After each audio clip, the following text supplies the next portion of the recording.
अर्पण करती, वह अपने पति को नारायण समझ करके उसकी सेवा किया करती थी। भगवान समझते थे अपने पति। कितने लोग समझते हैं? जय श्री कृष्ण बोलना पड़े। अरे आए आए मत आए है, लेकिन तनख्वाह हमारे हाथ में आनी चाहिए। जय श्री कृष्ण बोलना। असलियत में जिससे पृथ्वी टिकी हुई है, ऐसा नहीं है कि नहीं है, जिससे पृथ्वी टिकी हुई है, ये चल रही है, संसार चल रहा है, ऐसे लोग भी अभी संसार में विद्वान हैं, जिनसे जैसे वृंदा अपने पति की सेवा करते थे, ऐसे बहुत हैं जो अपने पतियों की सेवा करती हैं, जिससे उनकी आयु लंबी होती है। अगर घर में सुख शांति रहेगी तो धन की कभी कमी नहीं आएगी, और घर में अगर रोज लड़ाई झगड़ा होगा तो लक्ष्मी जी तो पहले ही दूर चली जाएंगे है, और भगवान तो बिल्कुल ही नहीं आएंगे, कहीं हमारा नंबर ना आ जाए है। जय श्री कृष्ण बोलना। इसलिए वृंदा रात दिन अपने पति की सेवा करती थी, पतिव्रता स्त्री थी। जब तक उसका पतिव्रत रहा तब तक जालंधर को कोई मार नहीं सकता था, क्योंकि उसकी शक्ति उसके साथ थी। और जो अपने पति को भगवान मानती है, उसकी सेवा करती है, उसकी दीर्घ आयु के लिए आज जो व्रत है, जो आज आप व्रत करोगे, उसके बारे में भी भगवान ने स्वयं बताया। आज गणेश जी का जो व्रत है, सभी जितनी भी स्त्रियां हैं, आप अपने पति की दीर्घ आयु के लिए, घर में सुख शांति के लिए ये गणेश चतुर्थी का व्रत करते हैं। राजा पृथु पूछने लगे कि हे मुने, आपने कार्तिक मास में विष्णु की पूजा का महत्व कहा है, इसका मैं किसी और भी देवता की पूजा होती है, व्रत होता हो तो भी कहिए, इसमें कौन सा व्रत होता है? और भी कोई व्रत होता है कार्तिक मास में जो फलदायक होता है? वैसे तो चतुर्थी हर महीने में 2 आती है, लेकिन कार्तिक मास की चतुर्थी बहुत ही महत्वपूर्ण है, और गणेश जी स्वयं उसकी रक्षा करते हैं, उसके पति की रक्षा करते हैं, घर में धन धान देते हैं। अगर आप लक्ष्मी जी की पूजा करते हो ना, लक्ष्मी जी बड़ी चंचल है, वो नहीं टिक पाती। जब तक आप गणेश जी की साथ, हम गणेश लक्ष्मी जी, जो आप दीपावली आती है तो दीपावली पे हम लक्ष्मी गणेश जी की पूजा तो करते हैं, लक्ष्मी की क्यों नहीं करते हैं? लेकिन गणेश जी बुद्धि के दाता हैं, और वो जब लक्ष्मी जो है, जब हमारे पास धन आता है तो बुद्धि को भ्रष्ट कर देता है, क्योंकि धन अहंकार बढ़ा देता है, और भगवान कहते हैं जहां अहंकार होता है वहां मैं नहीं होता। इसलिए पहले गणेश जी की पूजा की जाती है, जिससे वो गणेश जी हमारी बुद्धि को स्थिर रखें और लक्ष्मी जी को हमारे घर से जाने नहीं दें। इसलिए गणेश जी की पूजा की जाती है। और वही गणेश जी आज जिनकी पूजा सर्वप्रथम भगवान से प्रार्थना की, सब राक्षसों से सबसे बड़ा वध हुआ, सबका वध गणेश जी ने कर दिया था। तब भगवान से कहा तुम वरदान मांगो, तो मैं जब वरदान मांगा तो उन्होंने कहा कि मेरी जो पूजा करेगा कार्तिक मास में आज के दिन, उसके यहाँ कोई धन दान की कमी नहीं होनी चाहिए, और उसका पति की आयु दीर्घ होनी चाहिए। तो ब्रह्मा जी कहने लगे कि कार्तिक मास में और किस देवता की पूजा होती है? तो नारद जी कहने लगे कि अष्टमी शुक्ल पूर्णिमा को ब्रह्मा जी का व्रत होता है, और कार्तिक कृष्ण चतुर्थी को गणेश जी का, और अष्टमी को अमावस्या के दिन लक्ष्मी जी का व्रत होता है। जो अहोई अष्टमी आप जानते हो ना, कार्तिक मास के कृष्ण पक्ष की जो अहोई अष्टमी आती है, उसको लक्ष्मी जी का पूजन होता है, और आज के दिन गणेश जी का होता है। जो प्रथम पहले दिन जो पूर्णमासी थी, उस दिन ब्रह्मा जी का व्रत होता है। कार्तिक में जो कुमारी और इस व्रत को करती हैं, उसको स्वयं को पति मिलता है। जो विवाहित स्त्री इस व्रत को करती हैं, उसका सौभाग्य अटल रहता है। प्रातःकाल स्नान करके, अब मैं व्रत की आपको विधि बता रहा हूँ कैसे करना चाहिए। प्रातःकाल स्नान आदि से निर्मित होकर के और चंदन आदि से गणेश जी का पूजन करेंगे। प्रातःकाल, अब प्रातःकाल तो आप उठ ही जाते हो और पूजा पाठ करके गणेश जी को चंदन टीका करे, धूप बत्ती, सायंकाल धूप बत्ती से पूजन करे, सायंकाल फिर गणेश जी का पूजन करके चंद्रोदय होने पर चंद्रमा को अर्घ्य देवे और फिर उत्सव मना करके भोजन करे।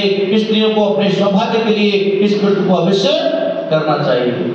जैसे पूरे दिन व्रत रहे, गणेश जी की पूजा की, गणेश जी की पूजा करने के बाद सायंकाल जब चंद्रमा निकल आए, 8:30 8:20 पर चंद्रमा निकल आता है, तो उनको अर्घ देवे खूब धूमधाम से गणेश जी का कीर्तन करें, गणेश जी का आह्वान करें, पूजा करें। उसके बाद सभी बैठ करके और भोजन करें, व्रत खोलें।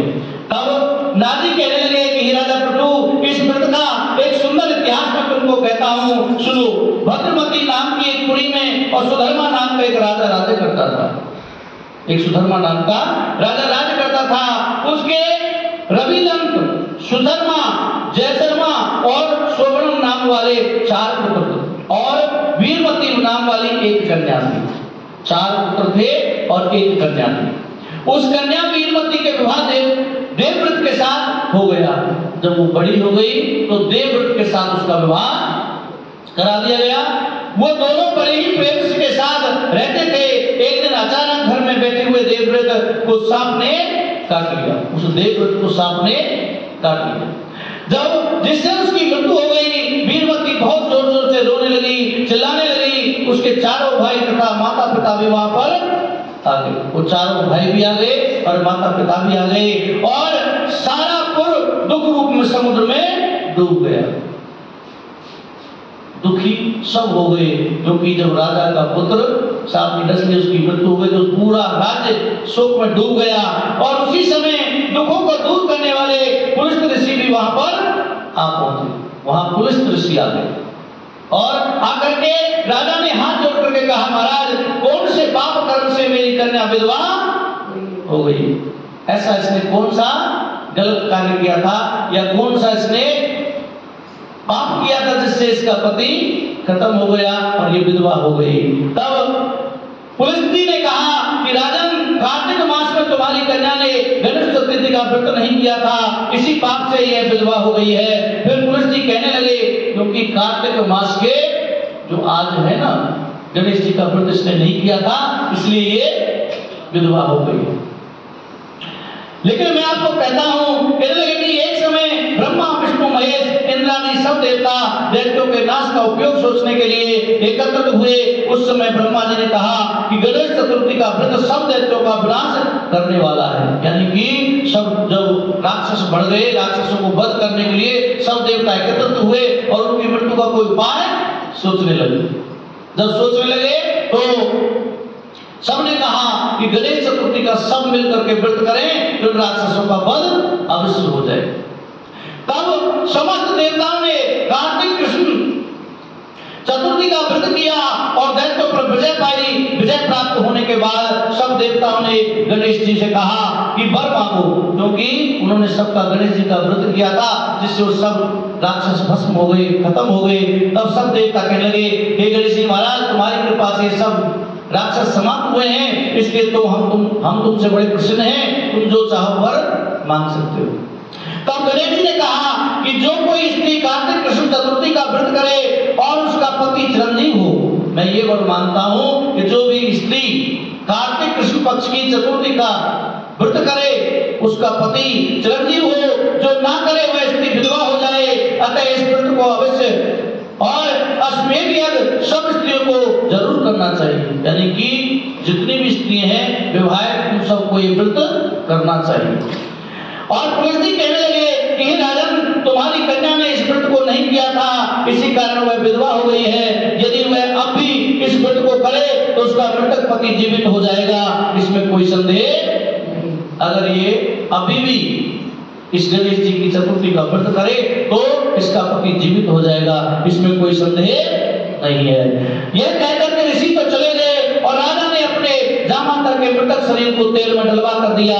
जब कार्तिक मास आया तो उसकी कन्या ने विधिवत व्रत करके उद्यापन में ब्राह्मणों को बहुत सा धन दिया, जिसके प्रभाव से उसका मृतक पति जीवित हो गया। उसके मतलब जमाता को उन्होंने तेल में रखवा दिया 1 साल तक। जब 1 साल के बाद यही कार्तिक मास के कृष्ण पक्ष की और चतुर्थी आई तो उसने विधिवत व्रत किया और व्रत करने के बाद ब्राह्मणों को भोजन कराया, ब्राह्मणों को दान दक्षिणा दिया और दान दक्षिणा दे करके उसने संकल्प किया उसका पति जीवित हो गया। तो ये व्रत करने से पति अटल सुहाग रहता है और पति चिरंजीव रहता है। जो स्त्रियां इस व्रत को करती हैं उनके पति संजीवन और चिरंजीव रहते हैं। तो अतः सौभाग्यवती स्त्रियों को अपने सौभाग्य की रक्षा तथा संतान प्राप्ति के लिए व्रत अवश्य करना चाहिए। जिसके संतान नहीं है उसको भी ये व्रत करना चाहिए। जो पतिव्रता स्त्री है वो उसको ये व्रत अवश्य करना चाहिए। जैसे कि अभी मैं आपको सुनाना था वृंदा के बारे में। तो वृंदा अपने पति के बड़ा प्रेम करती थी और उनके समय किसी का मुख भी नहीं देखती। जब भी घर में आते तो उनको पंखा झुलाती, जल पिलान करवाती और उनकी सेवा किया करती थी। धीरे धीरे समय व्यतीत होने लगा। जब समय व्यतीत होने लगा तो एक दिन और जालंधर ने राहु को कटे सिर हुआ देखा, उसका सिर कटा हुआ है, उसको देखा तो देख करके कहने लगा कि ये किसने किया, ये कैसे धड़ अलग और सर अलग, ये क्या हुआ। तब शुक्राचार्य जी ने पूरी कथा उनको सुनाई कि ऐसे ऐसे समुद्र मंथन किया गया था और समुद्र मंथन के वहां अमृत निकला। अमृत को राक्षस लेकर के भाग गए। जब भाग गए तो भगवान को मोहिनी रूप धारण करना पड़ा। जब मोहिनी रूप धारण किया तो राक्षसों को अपने बस में किया और उन्होंने कहा तुम चिंता मत करो, मैं तुम्हें ये अमृत अवश्य पिलाऊंगा। उसी घड़े को लेकर के देखो, वही घड़ा जो अमृत का था ना वो 3 जगह चलता था। कहाँ का?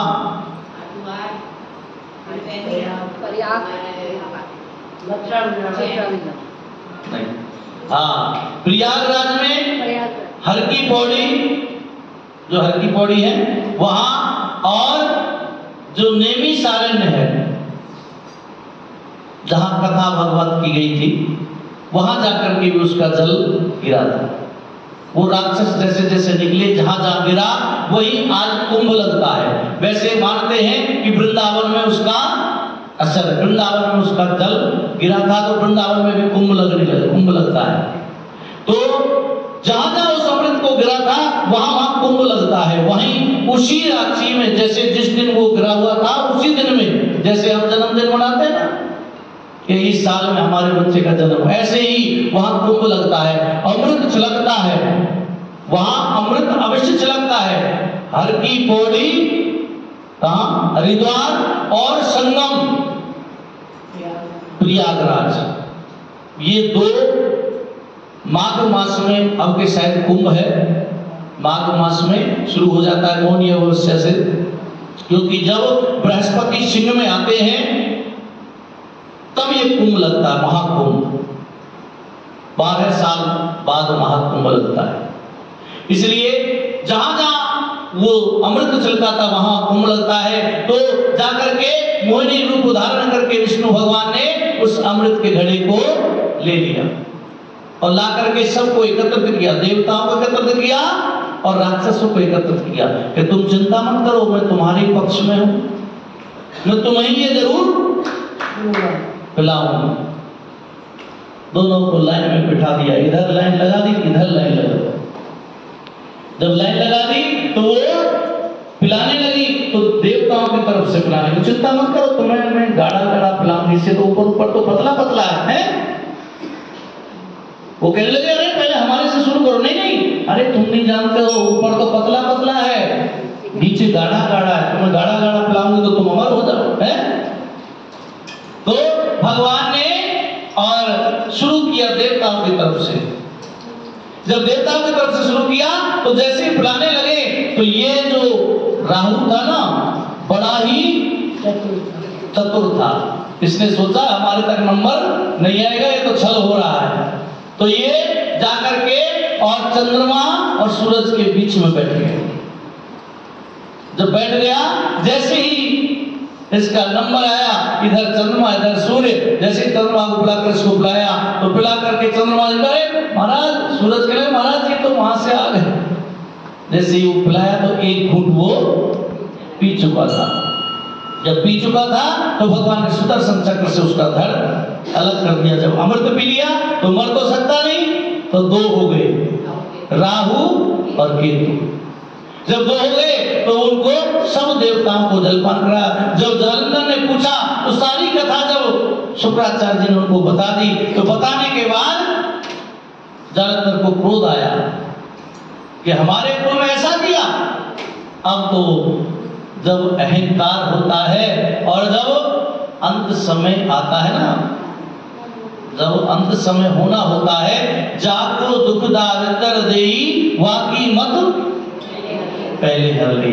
क्योंकि भगवान को जब दुख देना होता तो बुद्धि खराब हो जाती है और फिर वो अनेक पाप करने लग जाता है।